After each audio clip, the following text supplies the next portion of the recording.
For me, all I had to do was use my best asset, and that was run. Yep. Because teams were too worried about him, worried about James Graham, and then I just sort of sneak around the back, and me and old Crippy Keaton would just do our best. But we fell short. Probably the one that hurts me the most, to be honest, mate. Is it? Oh, yeah. We should have... Nah, you can't say we should have won, but that was the closest we were. Like, I'm not, we'll talk about 14, I reckon, a bit later, but we just had such a good season. But Melbourne just out-Melbourned us in the grand final. Yeah. And you know what? When you look at it, we look back at it now, even though at that time it hurt me so much, and I was like, nah, we should have beat them. We got beat by a very, very good team who knew, who picked us apart, read us like a book. But that's footy, mate, but still a great season. What stands out from the GF, mate? For me, it's the fight and Jimmy Graham going all Hannibal Lecter on Billy Slater's ear. What stands out for you? Having a little nibble, wasn't he? Yeah, that's right. Well, it was the first ever punch-up thrown in a rugby league field. And Was it? Yeah, very nervous. Funnily enough, me and my family, it was on, not Boxing Day, day after Boxing Day, just on Fox. Okay.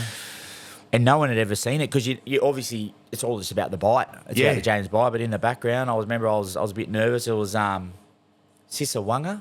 Yeah. Was he Melbourne winger? Yeah. And I remember he grabbed me and I was like, mate, if he throws first, I'm gone here. Yeah. So I threw first, put the head down. I didn't land one, but it was the first ever one I've thrown on a rugby league field, I think. Yeah, well, in the NRL, I had a couple of scuffles in Canterbury every now and then. But yeah, like, honestly, the thing for me away from footy was running out into that crowd.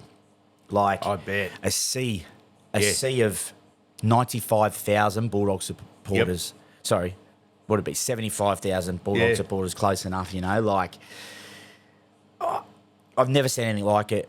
Shivers, mate. Yeah. And you know the one thing that for me that I always remember, super proud of.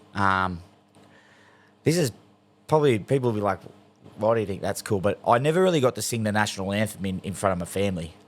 And I know that's something... No, that's cool. Because like I never played Australian schoolboys. I never played anything like that. So I never got to do that in front of a big crowd. And I just remember, oh, mate, it's made me feel weird now.